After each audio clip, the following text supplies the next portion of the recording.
Yeah, well, and it gives me a day to get my bearings, because when you first land, I do a lot to fight that kind of travel, you kind of run into that kind of travel exhaustion, the jet lag stuff.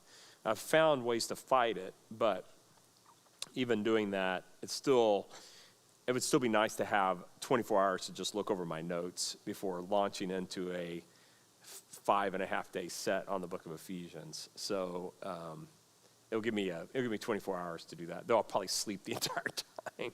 But the hotels, like, they have you stayed at that hotel, didn't you, Richard? Yes. Yeah, they have what they call the runway view restaurant. So you can go up on top of the restaurant, and the BKK airport, the landings and takeoffs are right there. So you just watch them from the hotel. Like the backyard of the hotel is the fence of the airport. So you just sit and watch them come in and take off. So it's great. It's a real short little drive, and there's a cool little restaurant. Yeah, the restaurant.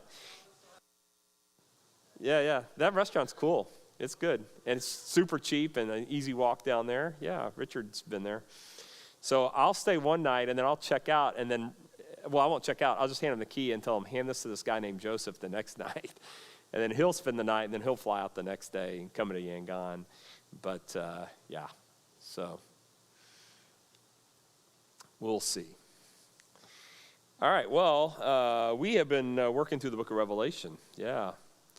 So we're going to read together Revelation, the entire chapter 17, and then I'm going to complete what I started last week talking about the two approaches to Revelation 17 in the post-mill preterist approach versus the pre-mill dispensational approach, and the two different views of this text. All right, so it says this. Then one of the seven angels who had the seven bowls came and spoke with me, saying, "Come here, and I will show you the judgment of the great prostitute who sits on many waters, with whom the kings of the earth committed acts of sexual immorality, and those who live on the earth became drunk with the wine of her sexual immorality. And he carried me away in the spirit into the wilderness, and I saw a woman sitting on a scarlet beast, full of blasphemous names, having 7 heads and 10 horns." So lots of symbolism, but we're going to get the answer to what the symbols mean, which is nice. You don't always get that in the book of Revelation, but a lot of times you do. The woman was clothed in purple and scarlet and adorned with gold, precious stones, and pearls, holding in her hand a cup full of abominations and of the unclean things of her sexual immorality. And on her forehead was a name was written, a mystery, Babylon the Great, the mother of prostitutes and of the abominations of the earth. And I saw the woman drunk with the blood of the saints and with the blood of the witnesses of Jesus. When I saw her, I wondered greatly. And the angel said to me, "Why do you wonder? I will tell you the mystery of the woman and of the beast that carries her, which has 7 heads and 10 horns. The beast that you saw was and is not, and is about to come up out of the abyss and go to destruction. And those who live on the earth, whose names were not written in the book of life from the foundation of the world, will wonder when they see the beast that he was and is not and will come. Here is the mind which has wisdom. The 7 heads are 7 mountains upon which the woman sits, and they are 7 kings. 5 have fallen, 1 is, and the other has not yet come. And when he comes, he must remain a little while." All right, so that's huge in this whole thing. We got all the symbolism, and then it's just like, here's what the symbols mean, okay? So we have 7 kings, 5 that were, 1 that is, and 1 that will come but won't last very long. Got it? And then we have some more information here. The beast which was and is not is himself also an 8th and is one of the 7. So the beast functions almost like his own independent kingdom, but is also part of the 7th kingdom. All right, so that's a little confusing. All right, and he goes to destruction. The 10 horns which you saw are 10 kings, which have not yet received a kingdom, but they receive authority as kings with the beast for 1 hour. 1 hour, don't know. 1 literal hour, 60 minutes? I don't know. Or is this 1 hour just a reference to super brief time, right? Like a very brief time. Don't know. 1 hour. Maybe it is literal 1 hour. These have one purpose, and they give their power and authority to the beast. So they have these 10 kings, and for a very short period of time, whether it's literally an hour or some short duration, their whole reason for getting their kingdoms is to give all of their authority to the beast. Okay, so that's what they do. It says, these will wage war against the Lamb, and the Lamb will overcome them because he is the Lord of lords, King of kings, and those who are with him are the called and chosen and faithful. And he said to me, the waters which you saw where the prostitute sits are peoples and multitudes and nations and languages. So the waters that the prostitute is seeing, that this is basically, that water is not water, that's people, nations, all cultures, all these, it's the whole world at that time. So, and the whole world's gone after. And the 10 horns which you saw and the beast, these will hate the prostitute and will make her desolate and naked and will eat her flesh and will burn her up with fire. For God has put in their hearts to execute his judgment by having a common purpose and by giving their kingdom to the beast until the words of God will be fulfilled. The woman who you saw is the great city which reigns over the kings of the earth. So some kind of intrigue there with these 10 kings and this beast-like king and the destruction of this city. All right. Now, we talked last week about the preterist view of this, and so I just want to go through that relatively quickly. So what we have is the 7 heads, 7 mountains, 10 horns that represent, again, verses 9 and 10. Here in the mind, which is wisdom, the 7 heads are 7 mountains upon which the woman sits, and they are 7 kings. 5 have fallen, 1 is, the other is yet to come, and when he comes, he must remain for a little while. Now, this has led to, historically, this is what we talked about last week, I'll just real quickly. There's a book written during the reign of Hadrian, the emperor, around 130 AD, all right? Trajan's 117, so after Trajan. Hadrian's probably like 130 AD. There was a book written during Hadrian entitled The 12 Emperors. And Hadrian outlines these 12 emperors, and this is really helpful because he gives a bunch of history about these emperors that we didn't even know about. And this author, it's not Hadrian, but this author. And here are the 12. So you have Julius Caesar. Beware of the Ides of March. He gets killed. Remember, et tu, Brute, die, Caesar, die. Et tu, Brute. You too, Brutus? Then go ahead and kill me, right? His best friend betrayed him, and he's like, just kill me. Then we have Augustus Caesar, his nephew, grandnephew, I think it's grandnephew. But Julius Caesar leaves everything to his grandnephew, Augustus, was at the time Octavian. He didn't know this. He woke up and was like, hey, do you know that your great uncle left you everything? He's like, what? Because Julius Caesar didn't have any kids, so he's like, you're it. And so Augustus goes to Rome. He's pretty smart he's a young guy at this time. He's like 20. I don't remember the exact age, like 20, 19, 20, 21. He's a young guy. And he's not in Rome when this happens, but he goes back to Rome, and he does it really smart. Like, he's super smart.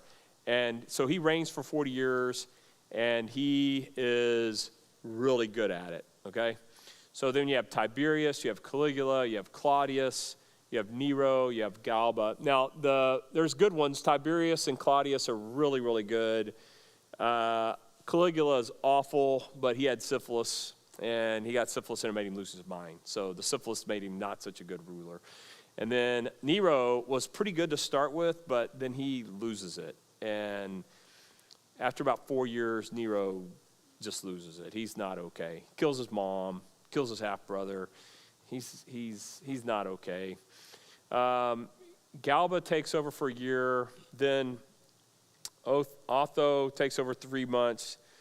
Vitellius takes over for 9. Vespasian for 10 years. Titus 2, Domitian 15. Now, here's what happens when you look at this analysis. Is they go, there's 7 kings, 5 that were, 1 that is, and 1 that is yet to come that will reign for a short time. Okay? And so people have worked really hard on this preterist thing going, all right, which one is the now is and the one that's short? Well, they go, well, the first 6 emperors, of course. And then the 7th is Galba, and that'd be right at the destruction of Jerusalem, and the timing works out perfect. The one who is Nero, 666, it fits perfectly, and Galba's the one who will come and will reign for just a little bit. The only problem with this is that at the end of all this, that kingdom is completely destroyed. And there's no hint that the Roman Empire is completely destroyed at all. In fact, the Roman Empire takes off from this point. It has its ups and downs, but by Domitian, it is dominating. And then in the next century, you get rulers like Trajan and Hadrian and Marcus Aurelius, who press the Roman empire to its furthest extent. And so that seems weird, given that either God really didn't understand that Rome was really going to take off after this, and maybe he's like, ooh, I missed that. I didn't expect Marcus Aurelius to be that good. Honestly, I didn't. God's like turned to Gabriel going, dude, that surprised me. The Marcus Aurelius guy surprised me. I wasn't expecting Trajan. Look at the leadership. Yes, Chris. Well, this is where some people are like, well, he wrote it later. The problem with this is Nero's name, 666 or 616, works out perfectly in that text. And so people are like, he's talking about Nero. Now, so then you have to deal with that. Like, why is he referring to Nero if he's not talking about this list? And why is he referring to Nero if it's not written then? The answers come from a variety of ways. Number one is that if he's writing it during Domitian's day, he's not going to call Domitian out directly and might use Nero as a prototype, because Nero is the first person to ever persecute the church officially as a Roman Empire. So some people are like, he used the number of Nero to basically say it's the emperor like Nero who's going to persecute the church or is persecuting the church. So some people have built this and gone, well, then Domitian is that last one, that persecuting one. Or maybe it's Vespasian and then Titus, but Domitian is the persecutor of the church. Vespasian and Titus don't persecute the church. Now, the only thing about Titus that is connected, though, here is he is the one that destroyed Jerusalem in 70 AD. So it does give us some credibility with Titus.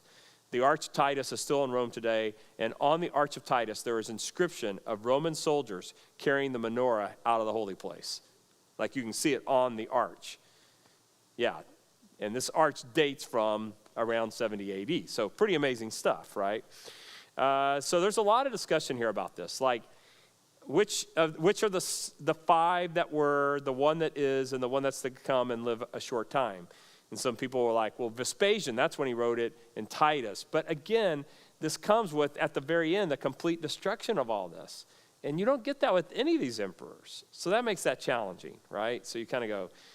And the other thing to me is hard is that this is pretty explicit prophecy, that if it already took place, how is it that Ignatius of Antioch, 117 AD or 115 AD, doesn't say anything about it, doesn't know anything about it? He knew John personally. Like, he knew John was on Patmos. Like, he makes reference to this stuff. You have other early church fathers, people like Justin Martyr. You have people like Polycarp, pastor at Smyrna, who writes a letter to the Philippians. Makes no mention. And he knew John personally. He talks about John in his letter. He's 80-something years old when they execute him. And so he knew John when he was a young man, when John was on Patmos. He makes reference to John on Patmos, but doesn't make any reference to any of these emperors being the right guys. That's what makes this hard, is that it's Clement of Rome. He's the pastor in Rome in the time of Domitian. Makes no reference to these things. I've read First Clement. There's no reference to these things. I've read all the letters of Ignatius of Antioch.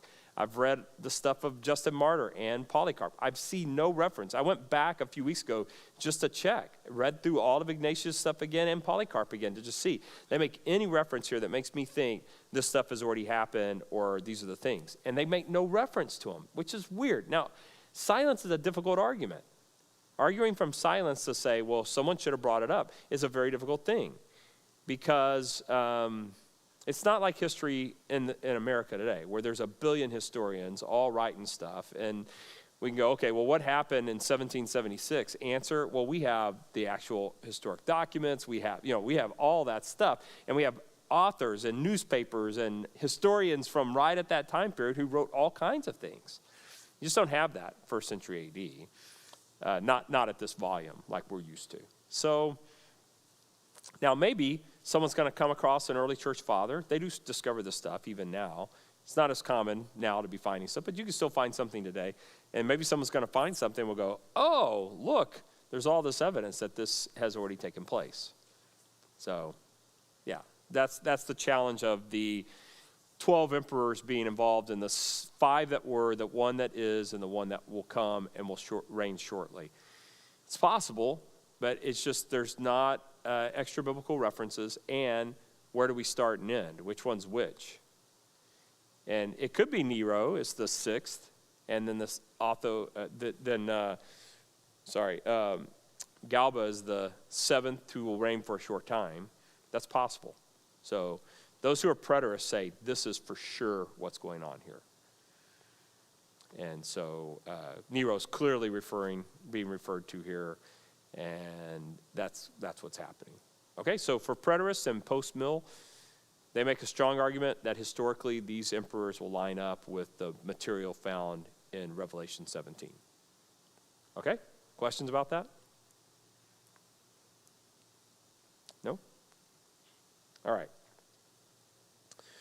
For those who tend to be premillennial or dispensational, they argue a different way with this. What they'll say is the 6 kings aren't individual kings, but kingdoms. Kingdoms that have ruled over the city of Jerusalem. Now notice both the book of Daniel and the book of Revelation are obsessed with the city of Jerusalem itself. That's the other thing that's really important here, is the city of Jerusalem itself is a hugely important part of this. Now, with that, Nero really could even fit in with this, because Nero or Titus, they destroyed the city of Jerusalem in 70 AD, and then it's like, who cares who the kingdoms are until Israel comes back into the Holy Land, right? So some people make this argument. These 6 kingdoms, Egypt, Assyria, Babylon, Greece, the Seleucid Empire, and Rome. Seleucid Empire is huge because you have Antiochus Epiphanes is involved in this, 167 BC, and the destruction of the Jerusalem, or not the destruction of the temple, but the abomination of desolation that takes place in 167 BC by Antiochus Epiphanes. And so some people have said, this are the 6 kings, or kingdoms, and the 7th will come later, and that there's this weird church age, this unknown period of history that shifts from Israel and the Jewish people to the Gentiles. And then the argument is that the 7th is this Antichrist beast of Revelation future, but it's going to be a very short kingdom. It's going to show up on the scene of history, it's going to dominate, and then that'll be it. And so if that's the case, John basically is saying there's these 5 kingdoms that were, there's one that is the Roman Empire, and then there's going to be one other, and it's going to be short-lived, and that's this future kingdom that the beast will be involved with. And remember, it says that the beast is the 7th and or even kind of the 8th, because he launches his own thing after the 10 kings give him his kingdom. So that's the other thing, is that whole idea of 10 kings giving the kingdom to the emperor. There's no evidence in the Roman Empire that that's ever happened. The Senate is the one that gives power to the emperor. There aren't 10 provinces during this time. There are 23. And the kings of those outskirt provinces have almost zero say in the Roman Empire. Like Herod the Great has very little say in what Augustus Caesar's doing. I mean, he's just, yes, just leave me alone, let me do my thing. So there's been a lot of discussion about, well, who are these 10 kings, these 10 provinces? Maybe there's 10 provinces. Again, it's an argument from silence. Maybe these 10 provinces did show up, and they all went, yeah, we're going to give power to this emperor. Maybe after Nero died, there was a power struggle, and they went, no, give it to this guy, or something like that. Or give it to Nero, or something like that. Again, there's no historical evidence of this. The Senate approves Nero because he is the only surviving adult male offspring of Claudius, his stepdad, who's also like his third cousin or something weird, but because they're both part of the Julian-Claudia line. So it's hard to know if 10 kings were involved in this, but as far as we know, there's no historical reference to that. And that's why it's not such a slam dunk. When I read the preterist material, they have to argue, well, these things happen, but we just don't know about it. And I'm like, oh, man, that's possible. Certainly possible. And I get the Nero connection. But to me, it just feels like some of this stuff isn't quite there. All right? Comments or questions? So those who hold preterist views, they make good arguments. There are historical emperors. It could be Nero is the guy, Galba is the seventh, and that John's just not given additional information after that because the city of Jerusalem's destroyed, and at that point, who cares who's the emperor? Who cares who the government is? That's a possibility. In which case, the book of Revelation is truncated with the end of the Jewish history, Jerusalem history. Jerusalem destroyed in 70 AD, cut off, and it's like, John's like, well, it doesn't matter what happens after that. Jerusalem was destroyed. The book of Daniel and the book of Revelation are both obsessed over the city of Jerusalem. And so it could be that 70 AD, it's destroyed, and John's like, yep, that's the end of the Revelation. That's what preterists generally argue, is that for the most part, all of that stuff is talking about the destruction of Jerusalem 70 AD and the stuff leading up to the destruction of Jerusalem in 70 AD. And then after it's destroyed, John's not particularly all that interested in these things other than a new Jerusalem that will come from heaven at some point yet future. If you're a preterist, you argue the resurrection. If you're hyper-preterist, you argue the resurrection happened at that time. All the events of Revelation have already all been fulfilled. And the only thing left future is a spiritual heavenly experience for all believers after that fact, that there's no physical resurrection after 70 AD. That's a hyper-preterist. R.C. Sproul, preterist, he's partial preterist. He's like, no, there's still a future event, a future resurrection. We just have this murky details between. Okay?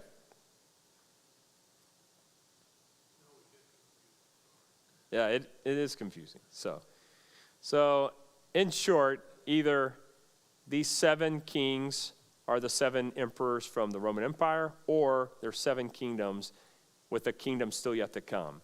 And it's this beast, and that 7th kingdom will be these 10 kings who hand him the authority. So he's like the 7th because he's part of that, but he's also kind of almost like an 8th on his own, which is what John says. So that's a possibility of some future kingdom. There's no evidence in Roman Empire history that someone meets that description, but it may be. We just don't know. We're arguing from silence. Yeah, sure. These would be kings of provinces like Britannia and things like that. And those 10 cooperate and they say, hey, we're going to say that guy's our emperor, and that this is all fulfilled during John's day, but we just don't have the details on it. For the record, Roman Empire does not the best historical record keepers ever.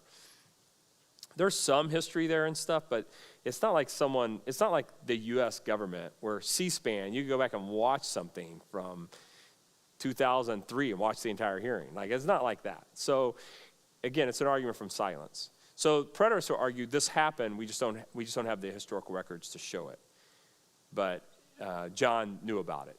Word of mouth, It's like, John found out about it. He wrote it right into his text, things like that.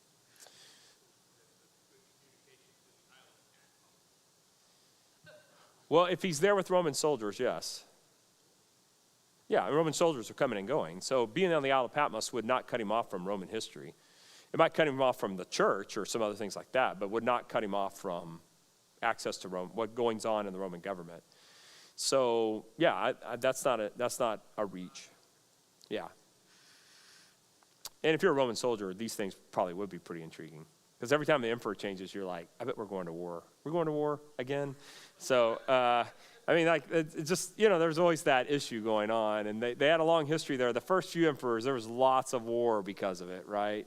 Julius Caesar's murder, that led to a big battle. And then after that, we get the whole Cleopatra, Mark Antony love affair. And they're going to take over the Roman Empire and then in that battle. So there's a couple of pretty big battles. So if you're a Roman soldier, these things probably are pretty interesting to you because you're kind of like, uh-oh. And under Nero, too, being a Roman soldier stunk because he was terrible at it. And he got a bunch of them killed. And they didn't accomplish anything militarily. And so the Roman soldiers didn't like the guy. So, yeah. So there's that too. So they would have been talking about Nero quite a bit, probably. There's a lot of rumor stuff about him. They didn't like the fact that he went to Athens all the time to do these poetry and music competitions. So they didn't like that about him. They didn't like the Greeks. Romans and the Greeks didn't like each other.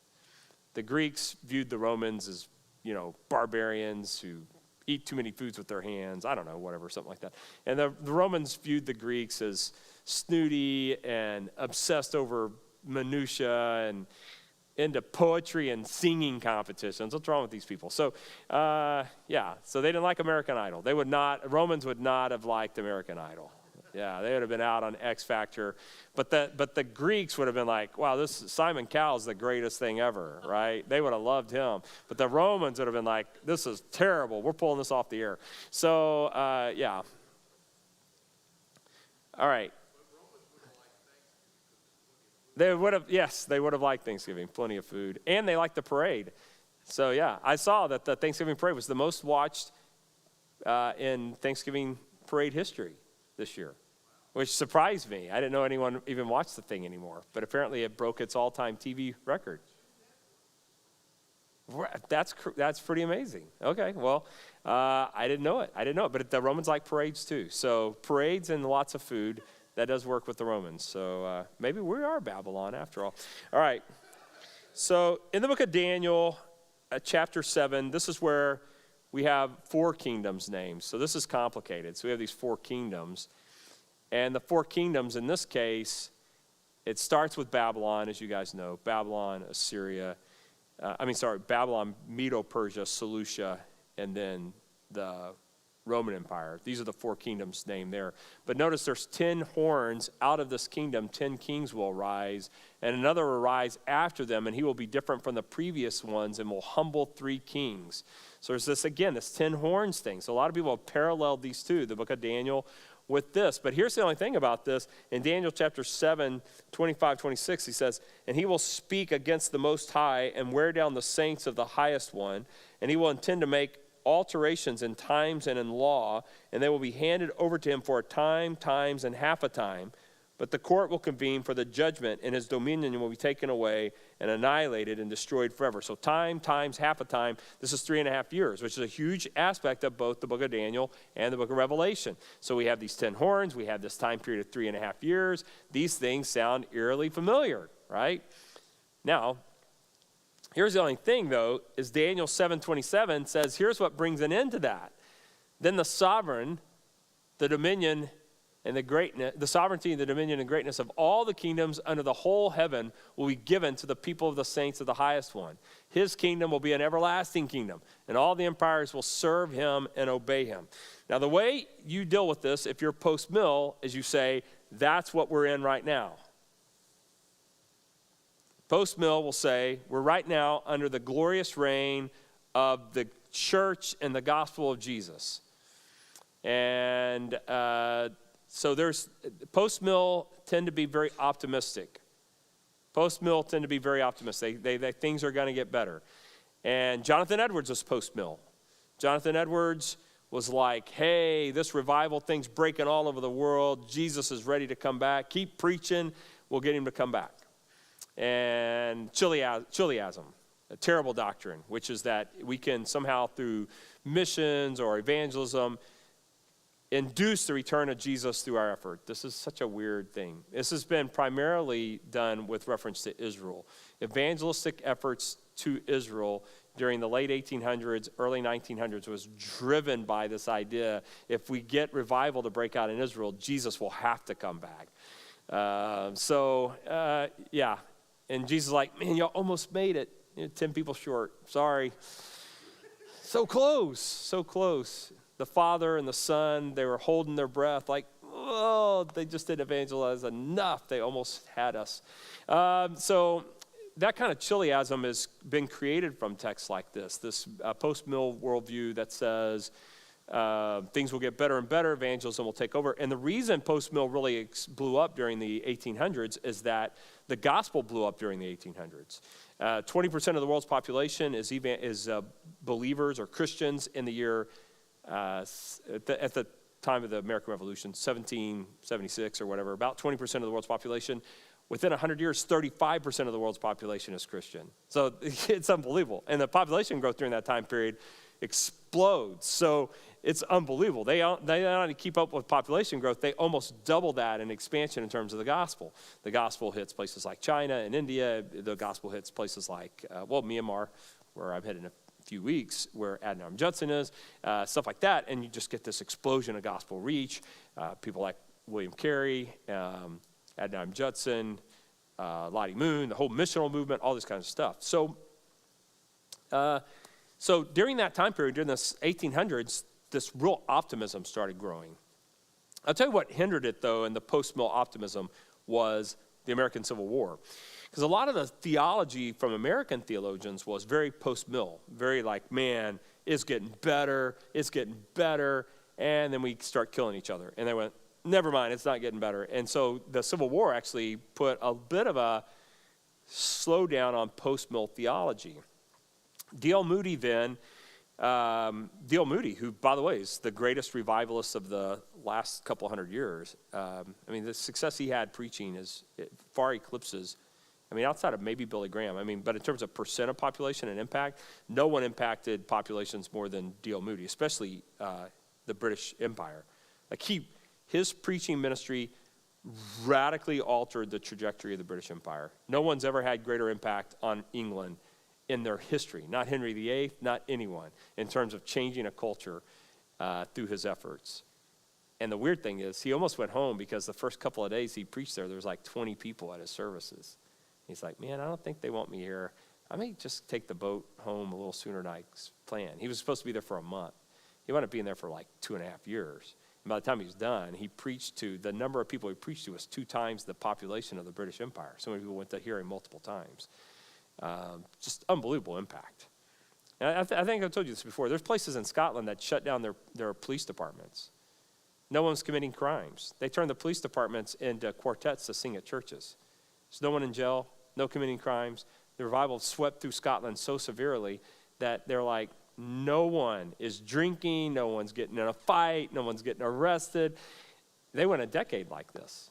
The whole British Empire was completely reformed. And before D.L. Moody's preaching, they were on the verge of crime was skyrocketing, immorality was off the chart. And so they saw this huge revival. But D.L. Moody's the one, it's ironic because he saw that. He's the one that introduced the idea of dispensationalism. He's the one that really launched it. He didn't, but he had a theologian that he really liked. And dispensationalism became not an answer to revivalism, but dispensationalism was an answer to evolutionary theory. I know that seems crazy, but here's what evolutionary theory had. They had these charts that showed this progression of single-cell amoeba becomes a butterfly. I don't know, whatever. And so, it had all these charts. And what D.L. Moody found with this guy, he saw this guy and these dispensational charts and went, there's our answer to this atheistic evolutionary charts. We got our own charts. And they had all these, like they lay all this stuff out. And they had these really elaborate charts. And historically, what was happening there was kind of a response to the scientific method in evolutionary theory was the scientific method in biblical end times events. And they're like, see, you can see it. It's right here. It's so obvious. And so dispensationalism kind of worked its way out of that. So all of these things provide us with, again, just a reminder, prophecy is incredibly difficult. And people filter it through their own experience. So D.L. Moody and Jonathan Edwards are 2 fairly similar personalities, but with very different understanding of end times events. They both had huge revivals take place during their lifetime, both preached to mass numbers of people, though D.L. Moody way more than Jonathan Edwards, just purely by American population at the time. Boston had like 5,000 people in it at the time of Jonathan Edwards, which by D.L. Moody, Boston was probably 250,000 people. I don't know for sure, but I bet it was a pretty big-sized city by then. So at least 100,000, I would expect. So you have, kind of two very similar revivalists with very different understandings of end-time events. And what they're doing is they're reading these texts, trying to figure this out. So you have historical people going, no, there's these emperors, and this seems to fit perfectly with these emperors. I don't know who these 10 kings are. I don't know how they reigned for an hour. I don't know how they gave power to the last one. And I don't know why John seems to be describing the end of this Roman Empire. Well, like I said, it could be John's describing the end when Jerusalem's destroyed, and after that, it's like there's no need to talk about the Roman Empire because Jerusalem's been destroyed now. So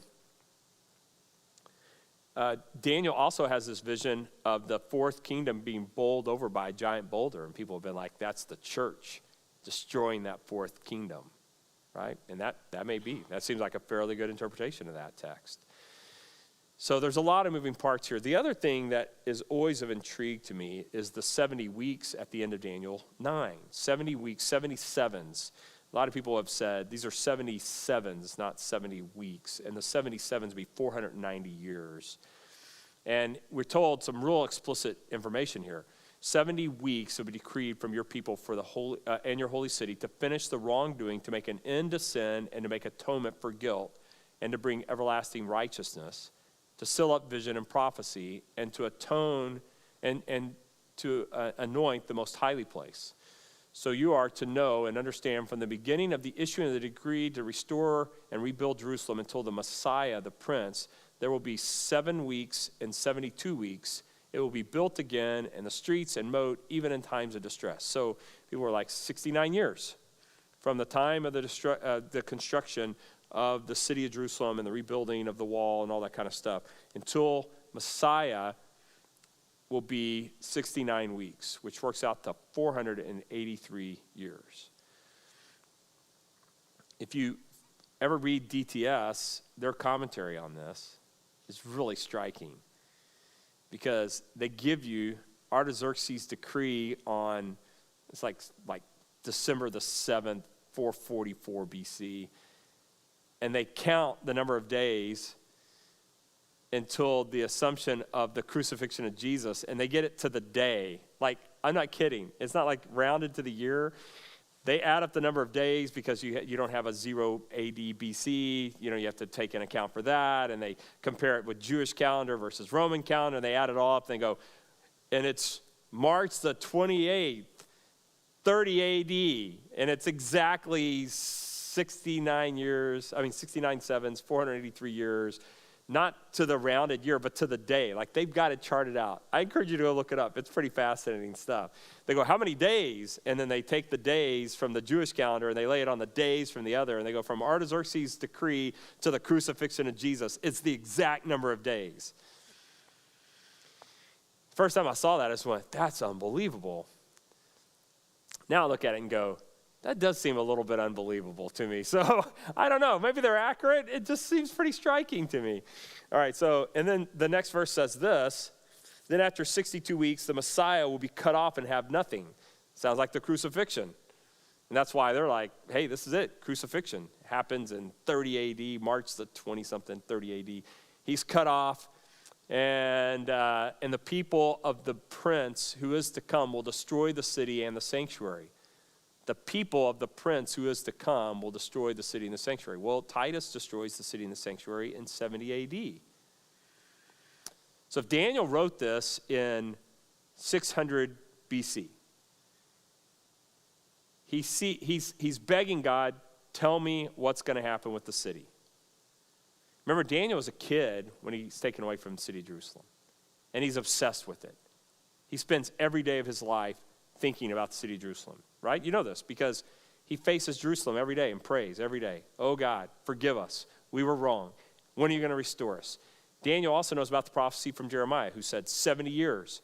That's why the 70 years versus this is so intriguing. 77s. 70 years of Babylonian captivity, 77s until, the completion of all this. All right? So there's something to that. All right? So this last 7, there's still a week missing, right? And it says, and its end will come with a flood. Even to the end there will be war, desolations are determined, and he will confirm a covenant with many for 1 week. But in the middle of the week, he'll put a stop to sacrifice, grain offering, On the wing of abominations will come the one who makes desolate until a complete destruction, one that is decreed, gushes forth on the one who makes desolate. So, look, there's a lot of symbolic language there, but what he's talking about here is you got this last week, the last seven, the last year, the last week. The last 7 years. And that's divided in half. You see it's divided in half right there. 3.5 years, 3.5 years. So the one thing I think is consistent in all this is that Daniel and the book of Revelation are talking about some similar events, if not the same events. They both describe this final 7 years. They both describe a 7-year period that's divided in half. They both describe a worldwide leader that will be involved in this whole thing. They both describe the abomination of desolation taking place at this end. So some kind of desecration of the Jewish temple, that kind of thing. They both kind of describe these types of things. And so then it's like, okay, how do you piece this all together? Right? Which is our challenge here, of course. So Daniel 12, 9 and 10, it says this. He said, "Go your way, Daniel, for these words will be kept secret and sealed up until the end time." Some people are like, it did. It was kept secret until John wrote the book of Revelation. Some are like, that's what God told Daniel. It's like this stuff, the details of being sealed up until the end time. And some preterists are arguing, yeah, Daniel sealed it up. John's the one that opened it up. And so John was living in the end time, the destruction of Jerusalem. And that's what the book of Revelation is about. Those who are preterists are like, that's what he's talking about. So it says, many will be purged, cleansed, and refined, but the wicked will act wickedly. None of the wicked will understand, but those who have insight will understand. And then he says this, and from this time, and from the time that the regular sacrifice is abolished and abomination of desolation is set up, there will be 1,290 days. Blessed is the one who is patient and attains to the 1,335 days. But as for you, go your way to the end. Then you will rest and rise for your allotted portion at the end of the age. So these are this 3.5 year periods broken in half again, very similar to the book of Revelation, and it's 3.5 year periods. And Daniel's basically told, hey, that stuff's going to happen, but you're going to die before it does. And at the very end, you'll get raised up.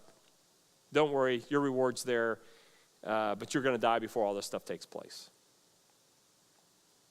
All right, so the book of Daniel, put with the book of Revelation, has caused people to then add this one extra wrinkle. And this comes from the Olivet Discourse in Luke chapter 21.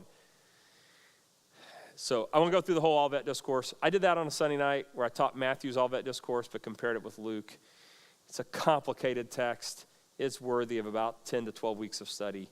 But Luke 21 says this, "Woe to those women who are pregnant and those who are nursing babies in those days, for it will be great distress upon the land and wrath to his people, and they will fall by the edge of the sword, and they will be led captive into the nations, and Jerusalem will be trampled underfoot."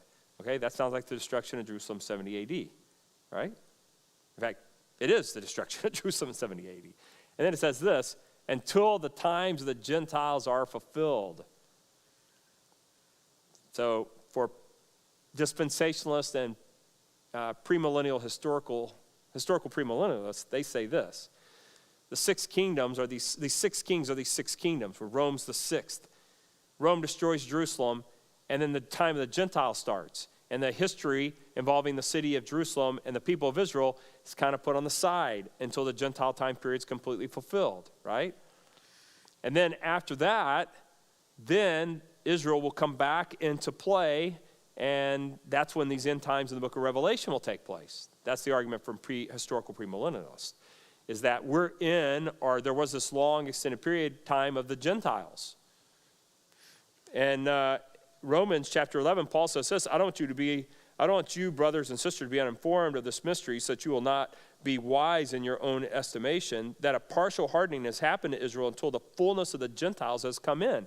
The fullness of the Gentiles. Same language as Luke. Now, for the record, Luke and Paul are buddies. They're friends. So they're hanging out together. When Luke wrote his gospel, he's hanging out with Paul. When Luke wrote the book of Acts, he's hanging out with Paul. I'm assuming he kept a copy of the book of Luke with him. That's a pretty big undertaking. Surely he's got it with him. So when Paul writes this, it's as if Paul read the Olivet Discourse from the Gospel of Luke and went, yeah, the fullness of the Gentiles. And under the inspiration of the Holy Spirit said, yeah, there's a hardening to Israel until the fullness of the Gentiles has come. It's a partial hardening, meaning that doesn't mean no Jewish people are coming to saving faith. It just means the predominance of Jewish people aren't coming to saving faith.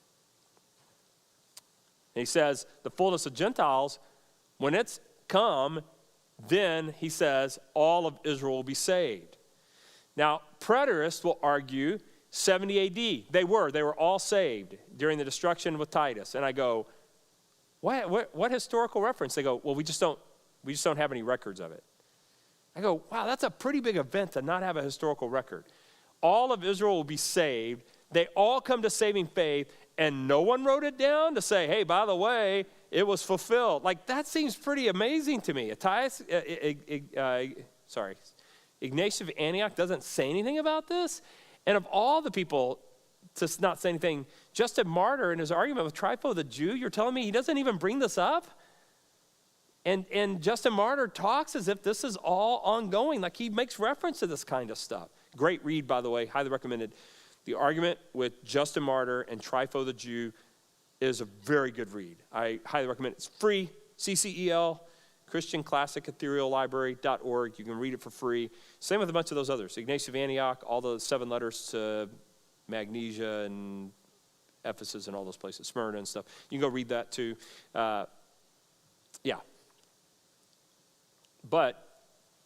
So when hyper-preterists have to debate over all the things happen in 70 AD, it's interesting. One of the things they have to debate and defend on a regular basis is Romans 11, 25, and 26, which seems like it doesn't have anything to do with end-time prophecy, but it has everything to do with hyper-preterism, saying everything was finished in 70 AD, when Paul says the time of the Gentiles, when it's full, all of Israel will be saved. There'll be this mass revival representing the vast majority or almost all the Jewish people.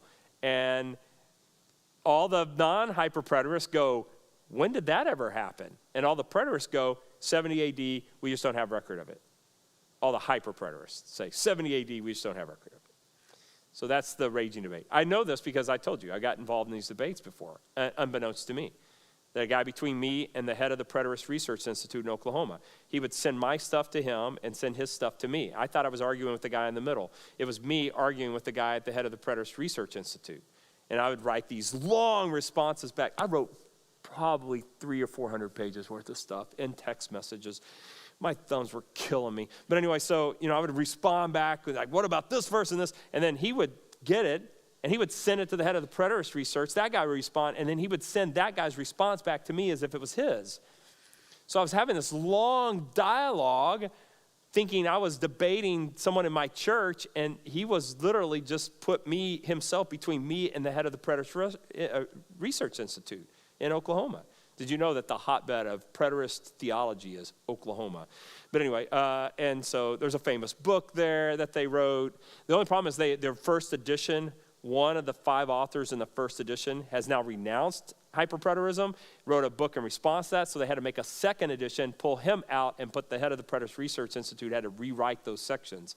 So, yeah. So all that to say, this stuff's really complicated. But if you're a preterist, there's some case to be made for preterism, but there's some challenges to it as well.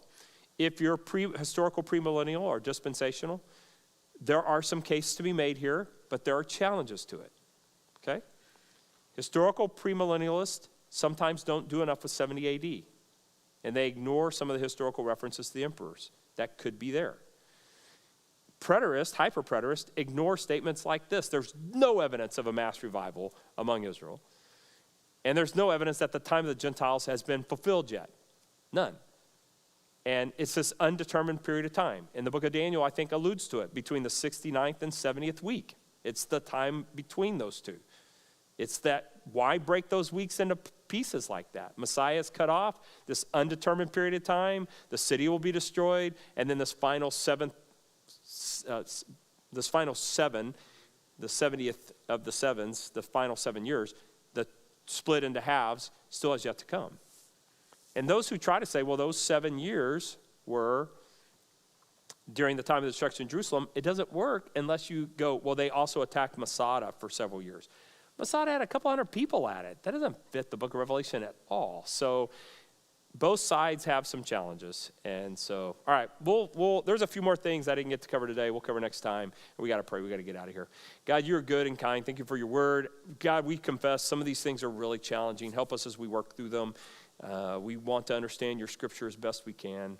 Please give us clarity. In all things, though, God, may we be gracious and kind and merciful towards each other. And thank you most of all for your mercy towards us. Amen.